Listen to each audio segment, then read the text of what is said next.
శ్రీ గురుభ్యో నమః. ఓం శ్రీ మాత్రే నమః. వాగర్ధావివ సంపృక్తౌ వాగర్ధా ప్రతిపత్తయే జగతః పితరం వందే పార్వతీ పరమేశ్వరం. ఈరోజు కాలచక్రము గమనిస్తే శ్రీ విశ్వావసునామ సంవత్సర పుష్యమాసము, హేమంత ఋతువు, దక్షిణాయనము. తేదీ 30/12/2025. సూర్యోదయము ఉదయము 6:30. సూర్యాస్తమయము సాయంత్రము 5:33. శుక్లపక్షమి. తిథి శుక్ల ఏకాదశి. ఈరోజు భౌమవాసరే అంటే మంగళవారము. భరణీ నక్షత్రము. సిద్ధయోగము, వనజీకరణము. ఈరోజు శుభ సమయములు లేవు. రాహుకాలము మధ్యాహ్నము 3 గంటల నుండి 4:30 వరకు ఉంటుంది. యమగండము ఉదయము 9 గంటల నుండి 10:30 వరకు ఉంటుంది. దుర్ముహూర్తము ఉదయము 8:24 నుండి 9:12 వరకు ఉంటుంది. తిరిగి రాత్రి 10:48 నుండి 11:36 వరకు ఉంటుంది. వర్జము ఉదయము 11:46 నుండి మధ్యాహ్నం 1:16 వరకు ఉంటుంది. అమృత ఘడియలు రాత్రి 9:08 నుండి 10:38 వరకు ఉంటుంది. ఈరోజు మంగళవారము. ఇది కుజ భగవానుడికి సంబంధించిన రోజు. ఈ లగ్న జాతకులు కానీ రాశి జాతకులు కానీ కుజ భగవాన్ని యొక్క అనుగ్రహం కొరకు లేదా కుజగ్రహ దోష నివారణ కొరకు పఠించవలసిన స్తోత్రములు: సుబ్రహ్మణ్య గాయత్రిని కానీ, హనుమాన్ చాలీసను కానీ, కుజగ్రహ మూలమంత్రము కానీ, స్కందలహరిని కానీ పారాయణం చేయాలి. ఈ జాతకులు అయ్యప్ప స్వామిని దర్శనం చేసుకోవాలి.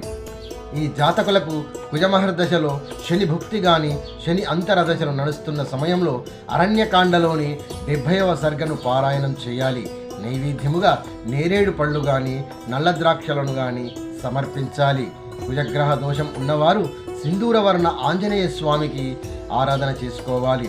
ఇలా 7 మంగళవారాలు తమలపాకుల దండలు స్వామివారికి అర్పించడము, ప్రదక్షిణలు చేయడము, దీపారాధన చేయడము చేసుకోవాలి. భూసేవ చేయడం, ఇలా చేస్తూ ఉంటే స్వామివారి అనుగ్రహం కూడా లభిస్తుంది. ఎప్పుడు కూడా ఎవరిని ఊరికే నొప్పించరాదు, మరొకరిపై ఊరకే నిందలు వేయరాదు. తమ పనులు తాము చేసుకుంటూ అందరితోనూ సఖ్యతగా మసులుకుంటూ స్వామివారిని ఆరాధించండి. వీరు దానము చేయవలసినవి: ఎర్రని పుష్పములు, ఎర్రని పుష్పమాలలు సుబ్రహ్మణ్య స్వామికి కానీ, ఆంజనేయ స్వామివారికి కానీ సమర్పించాలి. ఎర్ర చందనము, ఎర్రని గాజులు, ఎర్రని కందులు, ఎర్రని వస్త్రములను దానం చేయాలి. ప్రతిరోజు ఉదయాన్నే లేస్తూ భూమాతకు మనస్ఫూర్తిగా నమస్కరిస్తూ క్షమాపణ కోరుతూ లేవాలి. ఈరోజు పర్వదినం, సుదినం కూడా. ఎందుకనగా ఈరోజు ముక్కోటి ఏకాదశి, వైకుంఠ ఏకాదశి అని కూడా అంటారు. ఈ రోజు నుండి తిరుమల శ్రీవారి వైకుంఠ ద్వార దర్శనం ప్రారంభమవుతుంది. ఈరోజు అందరూ కూడా వారి వారి ఊళ్ళల్లో ఉండే ఏ ఆలయమైనా పర్వాలేదు, ఉత్తర ద్వార దేవాలయంకు వెళ్ళి స్వామివారిని దర్శనం చేసుకోవాలి. అలాగే ఈరోజు పూజ్య శ్రీ రమణ మహర్షి గారి జయంతి, వారిని కూడా స్మరించుకోవాలి. ఈ పర్వదినం సందర్భముగా వీలైన వారు తప్పక ఆలయ దర్శనం చేసుకోవాలి. అలాగే బీద సాధలకు చేతనైనంత సహాయం చేయండి. మూగ జీవాలకు ఆహారము పెట్టాలి. ఈరోజు భరణీ నక్షత్రము.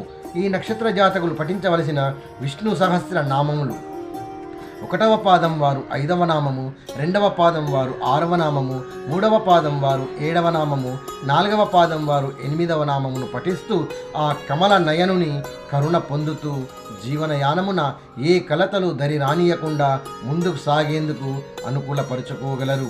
సర్వంతర్యామి. తిరిగి మళ్ళీ కలుద్దాం. జై శ్రీరామ్.